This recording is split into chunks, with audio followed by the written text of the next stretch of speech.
ॐ नमो भगवते वासुदेवाय जन्माद्यस्य यतो अन्वयादितरतश्च अर्थेषु अभिज्ञस्वराट् तेने ब्रह्महृदाय आदिकवये मुह्यन्ति यत्सूरयः तेजो वारिमृदां यथा विनिमयो यत्र सर्गो मृषा धाम्ना स्वेन सदा निरस्तकुहकं सत्यं परं धीमहि निगमकल्पतरोर्गलितं फलं शुकमुखादमृतद्रवसंयुतं पिबत भागवतं रसमालयं मुहुरहो रसिका भुवि भावुकाः.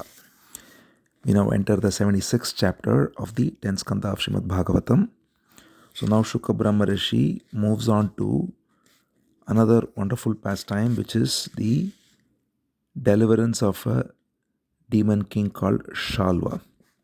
So the Shalva, he is the friend of Shishupala. So we saw Shishupala who wanted to marry Rukmini and who couldn't, and then eventually who got killed in the Rajasuya sacrifice. This Shishupala's friend was Shalva,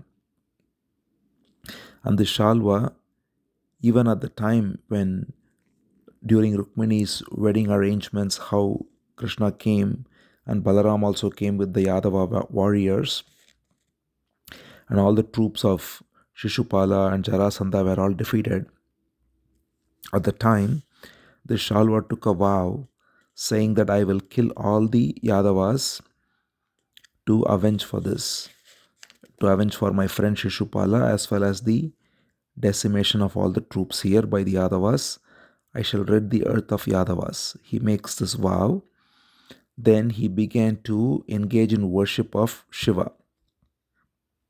It is said that he was in great tapas, spent a whole year engaging in worship of Shiva, and thereby he got a boon from Shiva, who is always easily pleased. It says Samvatsarante Bhagavan Ashutosha Umapatihi. Ashutosha means one who is easily pleased. That's a beautiful name for Shiva. Umapati means one who is the husband of Uma, Parvati.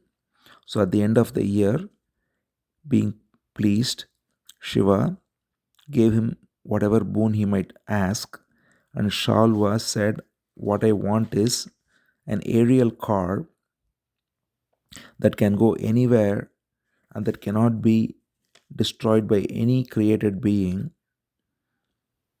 and that will be a terror to the Yadavas. Yadavas is of course the clan of Krishna, the entire descendants who are now in Dwaraka. So Shalva wanted an aerial car that shall be of great terror to the Yadus or the Yadavas. Shiva said, so be it. And therefore the demon Maya, we can recall the demon Maya is a great architect. He helped build the palace in Indraprastha as well, which is what fooled Duryodhana. The same demon Maya built this aerial car called Saubha. The Saubha is a aerial car which is made of steel. So it's very surprising how today's planes are of course made of steel, and we have these steel aerial cars described in Bhagavatam. And it is described that this was not just a mere car, but it was like a city in miniature. It was a huge aerial car that can be taken wherever one liked, and Shalva took it of course to Dwaraka. And when he reached Dwaraka, this was the time we were in the Rajasuya sacrifice episodes. So at the same time, Shalva attacked Dwaraka. That is, Krishna has gone to Indraprastha along with Balaram, along with all the army and consorts, to attend the Rajasuya sacrifice and spent a few months there. During that time, Shalva besieged Dwaraka and attacked Dwaraka. So he started raining various weapons. He started engaging in destruction of the gardens, the parks, the walls, the places of recreation. Volleys of destructive weapons were rained down from the aerial car. Stones and trees and thunderbolts and serpents were all showered. Tornadoes were let loose. So all kinds of destruction was visited upon from this aerial car Saubha, and Dwaraka was being subjected to great suffering. Seeing the suffering of the people, Pradyumna, he decided to counter Shalva. So Pradyumna, as we can recall, is the son of Krishna, and he did not go to Indraprastha, so he was there in Dwaraka. So he decided to go along with his other brothers too, younger brothers, and Akrura, his uncle, was there, grand uncle, and many other generals were there. They all followed him, and they went to engage Shalva, and there was a bitter conflict. Just like a mighty conflict between Devas and Asuras, that is the demigods and demons, there was a mighty conflict between the armies of Shalva and Yadavas. And Pradyumna was, of course, extremely valorous, and he was fighting very valorously and breaking the spell of Shalva. He launched 25 arrows on the generals of Shalva's army. He struck Shalva himself. He killed all the horses, the charioteers, and so on. Everybody was, in fact, greatly admiring the prowess of Pradyumna, who was fighting so valiantly. And yet, the aerial car of Shalva was so magical, the Saubha, that no matter what Pradyumna did, it kept on throwing more and more weapons. It was disappearing. Every time Pradyumna attacked, it would disappear and then it would reappear. It would be on the ground, then it would be suddenly in the air. It would be up on a hill, then it would be floating in the ocean. So it was a very mysterious aerial car, and therefore nothing could stop the aerial car no matter what Pradyumna did. And the generals of the Yadava army, they were showering more and more arrows on Shalva's aerial car. These arrows were even striking the car, but despite all that, the car was unaffected. Though Shalva himself fainted briefly, the car was, because the aerial car is built so magically, it was unaffected.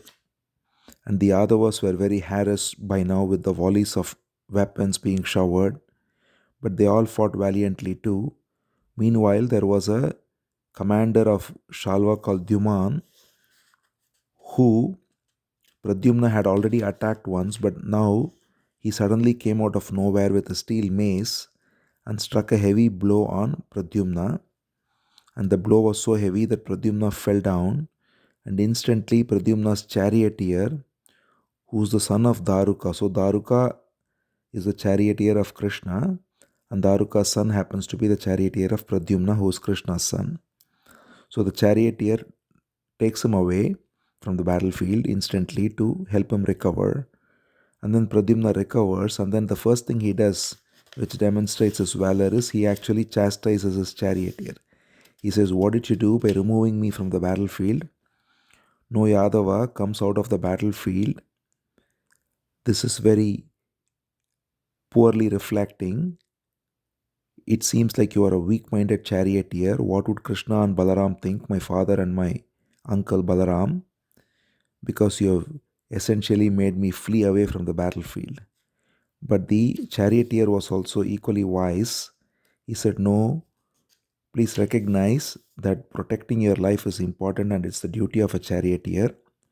The rule of the battle is that charioteer ought to protect the warrior if the warrior's life is in danger. And similarly, the warrior in the chariot ought to also protect the charioteer if he is in danger. Therefore, I protected you, and now I'm happy to take you back to the battlefield." So with this chapter ends. It's a short chapter. We move to 77th chapter.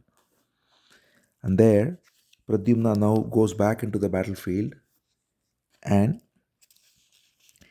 he again seeks out Dyuman, the one who attacked him. Dyuman was causing havoc with the Yadava army by the time. So Pradyumna countered him and assailed him with great fury right now.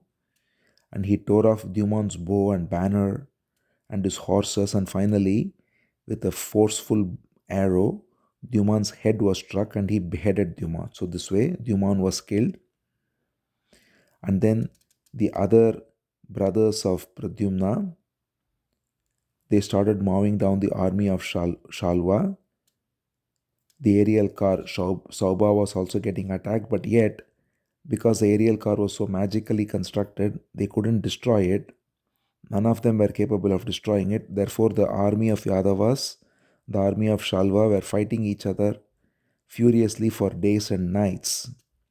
While this went on, Krishna came back. So, this was all happening when Krishna was in Indraprastha. And now Krishna comes back after having spent time in Indraprastha and after finishing the Rajasuya sacrifice where Shishupala was killed and so on. Krishna comes back after bidding goodbye to Pandavas and Kunti and everyone. He comes to Dwaraka. And as soon as he reaches Dwaraka, he sees that something is off. Dwaraka has been affected badly, that Dwaraka has been attacked badly rather. And therefore, he immediately leaves Balaram in the city to make sure no further damage is done to Dwaraka. And he asks his charioteer Daruka to take him to the battlefield where Pradyumna is fighting Shalva's army. He says, take my chariot to Shalva and where his aerial car Saubha is. And so Daruka immediately mounts the chariot and takes Krishna to the battlefield. And there, when Krishna arrives, Shalva immediately discharges a terrible lance directly attacking Krishna, but Krishna immediately destroys that lance. It's a very forceful, powerful lance, but Krishna tears it into 100 pieces. Meanwhile, Shalva is fighting so furiously that he is even able to bring down the Sharanga bow of Krishna. Then he speaks with great arrogance. He says, O Krishna, you carried away Rukmini, who was meant to be married to our friend and brother Shishupala. I also heard that you have now killed him in the assembly when he was not on his guard. So you may think you are invincible, but today you are going to face your end. So in this way, he was speaking like a fool. And Krishna simply smiled and said, don't brag because you are not perceiving death standing in front of you. Just exhibit your prowess. Saying this, they fought and Krishna hurled his mace. Krishna's mace is called Kaumodaki. And he hurled this mace and it hit him so hard that he fell down vomiting. But while he did so, Shalva, because of this aerial car and because of all his magical powers, he did one more trick. A messenger came to Krishna and he said, I've got a message from your mother Devaki.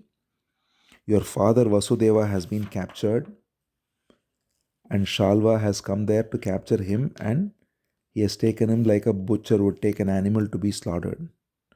When Krishna heard this message, instantly Shalva appeared in front of him with Vasudeva, the father of Krishna. And he said, O Krishna, look, your father is here with me. See what you can to protect him. I'm going to slay him in front of your eyes. Saying this, he beheads the head of Vasudeva. So Krishna sees all this, and of course he knows that all of this is simply a magical spell of Shalva because, first of all, the city of Dwaraka is under the protection of Balaram now. We saw that when Krishna left Dwaraka, he had assigned Dwaraka to the protection of Balaram. And so Krishna knows that before mighty Balaram, nothing can happen to his father and mother. Krishna was absolutely unbothered by this magical spell, though he displayed outwardly as if he was affected by it. He knew that Balaram being there to protect the city, his father was not even touched by anyone. Therefore, this vision of his father, first of all, the vision of a messenger coming, and then the father being beheaded is all a trick of this Shalva. And just as expected, all of them vanished in front of their eyes like a dream. So this is why Shukha Brahma Rishi says that all the human emotions of attachment, fear, grief, infatuation, these all affect only the ignorant. So Shalva thought he can affect Krishna with this kind of magical trick by apparently killing his father, Vasudeva, and thereby causing grief and fear into Krishna. But of course, Shukha Brahma Rishi beautifully says that even the greatest of sages They worship the lotus feet of Krishna and they attain the knowledge of fearlessness and complete freedom from attachment. They gain infinite glory. So, where is the question of the Lord of all the sages being subject to any delusion? Therefore, even though all these magical tricks were played by Shalva, Krishna was unaffected by it and he simply remained still while all this happened. Then Shalva continued to attack vigorously, and now Krishna said, "That's it, time to finish him off." And then he first launched the mace on him, and the mace destroyed Shalva's aerial car, Saubha. The aerial car was destroyed into thousands of pieces. And then Krishna took his wonderful disc of Sudarshana, which was dazzling like the sun, and he simply hurled it just as he killed Shishupala. Here also, Krishna simply sent the Sudarshana Chakra, which lopped off the head of this demon, Shalva, and he fell down, beheaded, and completely finished. And everybody was greatly happy to see this wicked demon Shalva killed finally, and his aerial car, which was causing distress, to be smashed to pieces, and Dwaraka also restored to peace and calm. And with this chapter ends. Om Namo Bhagavate Vasudevaya.